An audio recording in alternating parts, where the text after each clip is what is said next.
Hello, Assalamualaikum dan salam sejahtera. Saya ucapkan kepada Dr. Habibie Ibrahim, pensyarah bagi subjek pembangunan dalam masyarakat dan individu PT 10703 dan semua rakan-rakan sekalian. Pada hari ini, kumpulan kami akan menyampaikan tajuk tugasan untuk topik 1 iaitu manusia dan ras. Sebelum melangkah lebih jauh dalam topik perbincangan kita iaitu manusia dan ras, izinkan saya memperkenalkan ahli-ahli kumpulan yang terdiri daripada 4 orang ahli iaitu saya sendiri, Rita Robert Rawantas, nombor matriks BP 201-60464, saudari Vivila Harry Jim, nombor matriks BP 21110343, saudari Umi Nur Atika binti Yusof, nombor matriks BP 211-60622 dan juga saudari Jessira Junis, nombor matriks BP 21110311. Sebagai pendahuluan, manusia dalam bahasa Sanskrit juga disebut sebagai manu, iaitu haiwan yang berfikir dan berakal budi. Manakala dalam bahasa Latin, homo bermaksud seseorang yang dilahirkan daripada tanah ataupun humus. Dari sudut biologi, manusia dikatakan tidak mempunyai banyak perbezaan dengan makhluk lain seperti mamalia yang menyusukan anak. Namun, dari sudut lain, Homo sapiens atau manusia yang kompleks dan memahami tidak sama dengan binatang kerana manusia mempunyai kebudayaan, memiliki kehidupan spiritual dan intelektual yang tidak ada pada binatang. Namun sejak zaman berzaman lagi, para ilmuwan telah tertarik untuk membuat kajian terhadap kejadian dan keunikan manusia. Melalui para ilmuwan seperti golongan falsafah, sains dan agama, maka muncullah pendapat dan teori-teori mengenai kejadian manusia. Secara umumnya, terdapat 2 teori utama mengenai asal-usul manusia iaitu menggunakan teori monogenesis ataupun polygenesis. Kumpulan kami juga akan membincangkan mengenai teori evolusi yang terkenal iaitu The Origin of Species. Persoalan tentang asal-usul manusia, tempat asal manusia dan masa manusia mulai wujud menjadi perdebatan dalam kalangan ilmuwan sehingga kini. Bidang antropologi, fizikal, ekologi, biologi, molekul, genetik, zoologi dan geologi merupakan antara bidang yang sering melibatkan teori evolusi dalam mencari susur galur spesies termasuklah spesies manusia. Ahli kaji purba menyatakan makhluk paling mirip spesies manusia adalah Australopithecus. Menurut ahli-ahli antropologi fizikal, manusia berkembang menjadi 3 ras utama iaitu Negroid, Caucasoid dan juga Mongoloid. Penerangan seterusnya akan disampaikan oleh rakan-rakan kumpulan saya. Selamat pagi, nama saya Vivila Harry Jim, nombor matriks saya BP 2110343. Hari ini saya akan membentang tentang Darwin dan teori evolusi. Oke, mari kita melihat apakah maksud evolusi. Evolusi adalah perubahan spesies dalam jangka masa tertentu agar mampu beradaptasi terhadap lingkungan dan meneruskan perubahan tersebut kepada generasi berikutnya. Evolusi biologi pula bermaksud perubahan genetik dalam populasi dari satu generasi ke generasi yang lain. Kelajuan dan arah perubahan adalah berubah-ubah dengan garis spesies yang berbeza dan pada masa yang berbeza. Mari kita melihat siapakah Darwin. Charles Darwin dilahirkan pada 12 Februari 1809 dan berketurunan Yahudi.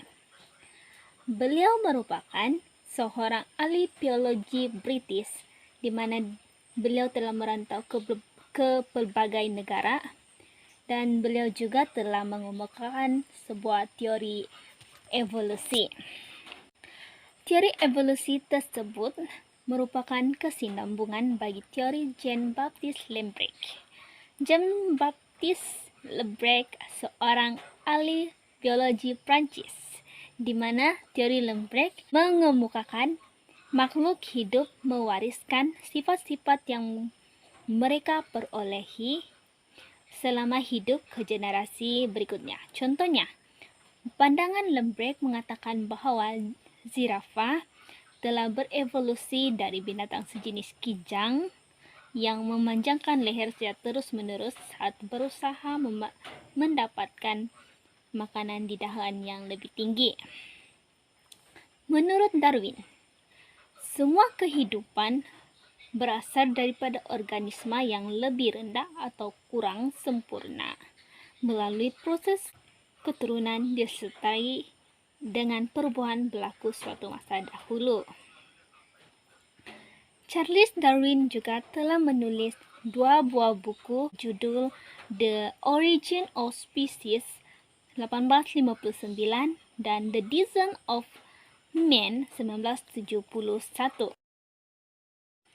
Di dalam buku The Origin of Species by Means of Natural Selection, Darwin telah menulis buku ini pada 1859, di mana dia mengupas tentang asal-usul jenis haiwan, di mana semua spesies berasal daripada keturunan yang sama melalui proses yang terjadi secara kebetulan. Ini dikuatkan lagi dengan rangkaian gabungan pilihan semula jadi atau natural selection yang saling berhubung telah menjadi penyebab berlakunya perubahan genetik, yaitu reproduksi yang merupakan proses pembiakan terhadap berbagai makhluk hidup. Perubahan bentuk yang terjadi pada makhluk hidup secara turun-temurun disebabkan oleh perubahan lingkungan.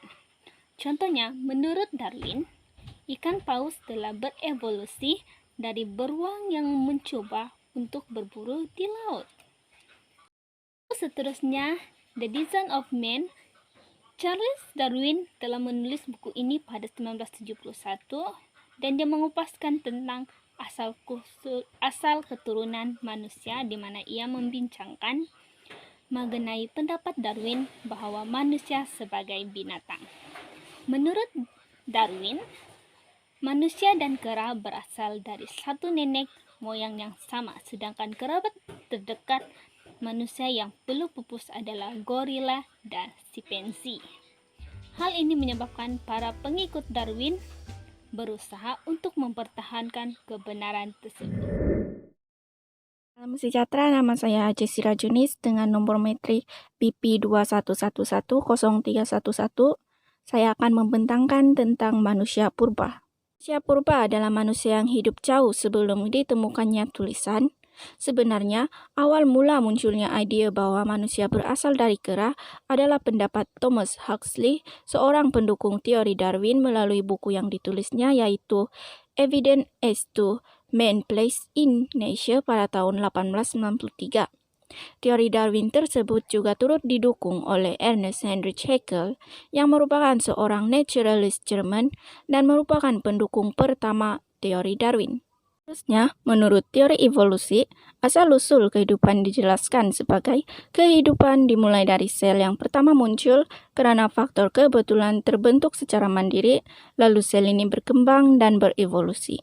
Kemudian dengan mengambil bentuk yang berbeda, telah menghasilkan berjuta-juta spesies makhluk hidup di bumi. Teori evolusi menyatakan makhluk hidup berkembang dari nenek moyang yang sama, dan variasi timbul setelah rentetan perubahan kecil kehidupan berupa sebatang pohon dengan akar bersama bagian atasnya berkembang menjadi cabang-cabang yang disebut sebagai pohon silsilah kehidupan. Ahli paleoantropologi telah melakukan penyelidikan terhadap fosil-fosil yang ditemukan serta proses yang terjadi sehingga munculnya fosil-fosil tersebut. Di samping itu, para ahli paleoantropologi juga mempelajari umur fosil tersebut dengan memperkirakan umur lapisan batuan tempat ditemukan fosil itu. Salah satunya adalah dengan menggunakan unsur radioaktif. Terakhir, terdapat 3 jenis makhluk manusia yang paling awal ditemui, yaitu pertama, Australopithecus, Fosil manusia purba ini ditemukan pada endapan Pleistosen di Afrika Selatan oleh Datt pada tahun 1924. Penelitian dilakukan dalam kurun waktu antara 1961 sehingga 1963 dan diyakini sebagai rantai penghubung antara manusia dan ape. Dari hasil penelitian tersebut, mereka menyimpulkan asumsi bahwa Australopithecus merupakan manusia tertua dan primitif dalam jajaran manusia purba. Dua Pithecanthropus yang ditemukan di Sangiran, Jawa Tengah.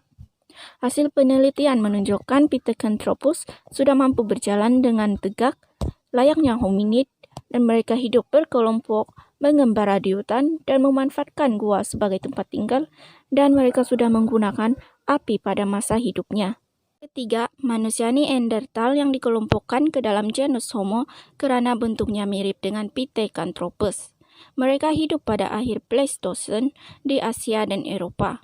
Pertama kali ditemukan pada tahun 1856 di Jerman, lembah Neander. Bukti ditemukan ialah flint, yaitu kapak yang sudah dibentuk dari batuan silika yang digunakan untuk berburu, kemudian mengolah hasil buruan mereka dengan menggunakan api. Selamat pagi, saya akan meneruskan pembentangan dengan kritikan terhadap teori Darwin. Teori Darwin, dia telah menerima berbagai kritikan oleh ahli sains itu sendiri. Antaranya ialah Michael Denton, Noam Chomsky, dan terdapat juga kritikan bukan dari ahli sains seperti Harun Yahya dan Samuel Repros. Michael Denton merupakan ahli mikrobiologi dan pakar kedokteran kebangsaan Australia yang terkenal dengan penyelidikan biologi. Beliau telah menerbitkan buku berjudul Evolution: A Theory in Crisis.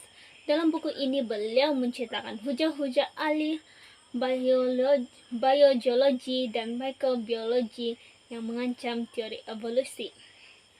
Beliau juga menyatakan kritikannya bahwa setiap jenis kehidupan dalam bentuk fosil adalah spesies yang berasingan tanpa ada sebarang kesinambungan genealogi dengan semua kehidupan yang muncul kemudian. Beliau juga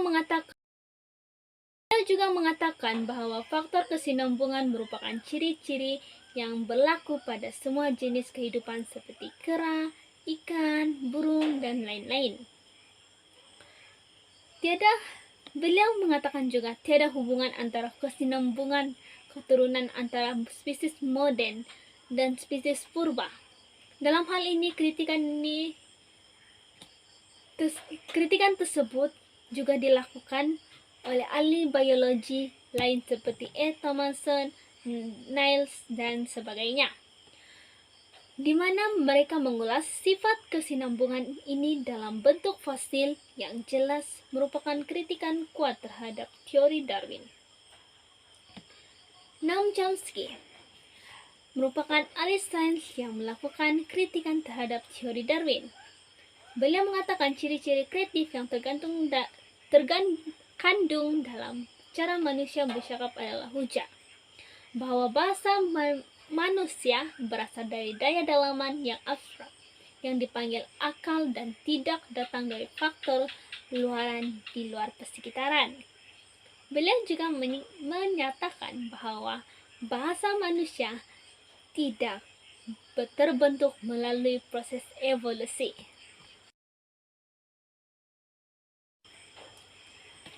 Pengkritik Harun Yahya. Beliau merupakan seorang penulis berkewarganegaraan Turki. Beliau mengungkap kekeliruan ahli-ahli evolusi, ketidaksahihan tuntutan mereka, dan sebagainya. Seterusnya, kritikan yang dilakukan oleh tokoh ini ialah kritikan kreasionisme atau teori penciptaan. Beliau menentang habis-habisan teori evolusi Darwin karena menganggap teori tersebut sepenuhnya bertentangan dengan pandangan agama tentang penciptaan alam dan asal-usul kehidupan. Beliau juga menganggap teori tersebut merupakan gagasan kuno yang menjelaskan tentang kehidupan sebagai mitos. Beliau juga menulis buku berjudul Rahasia DNA. Dalam buku ini, Harunyaya menyatakan buktinya bahwa teori evolusi yang berkembang ini ialah sebuah kekeliruan yang menyesat. Samuel Wilberforce merupakan seorang pendeta yang lahir pada tahun 1805 dan meninggal dunia pada tahun 1873 di London.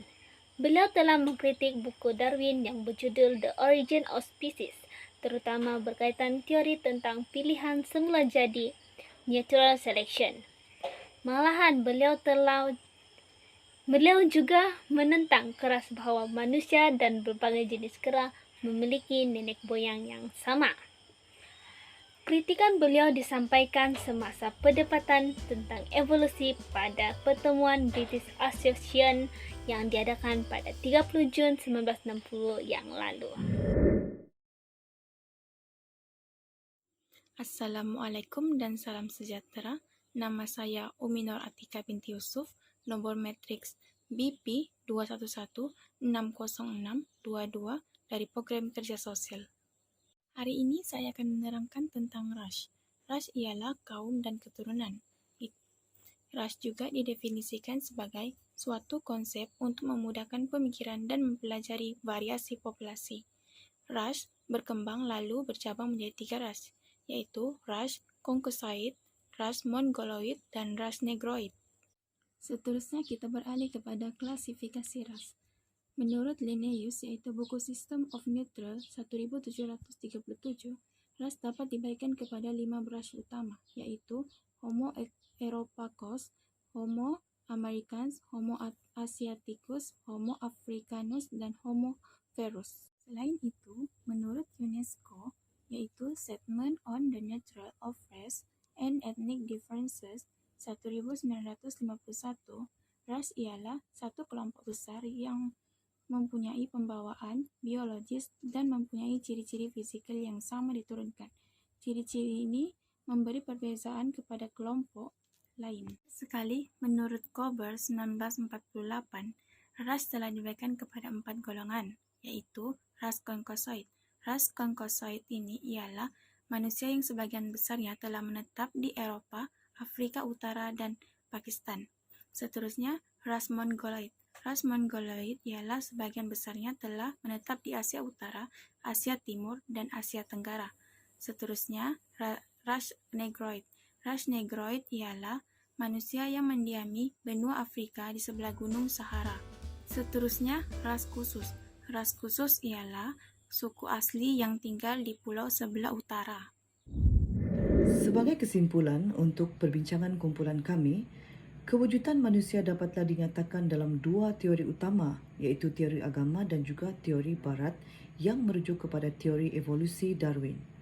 Teori agama mempercayai bahawa kewujudan manusia adalah kerana adanya kuasa kreator ataupun Tuhan yang menciptakan manusia dan dunia. Ada kuasa yang lebih berkuasa sehingga boleh mewujudkan alam semesta. Teori barat pula menolak teori ini dengan mengatakan kewujudan manusia adalah disebabkan berlakunya evolusi yang merubah manusia mengikut faktor genetik, tempat, cuaca, budaya dan sebagainya, dan menolak konsep agama seperti kaitan kewujudan antara manusia dengan dosa, pahala, syurga dan neraka. Dengan itu, sekianlah pembentangan daripada kumpulan kami. Assalamualaikum dan salam sejahtera.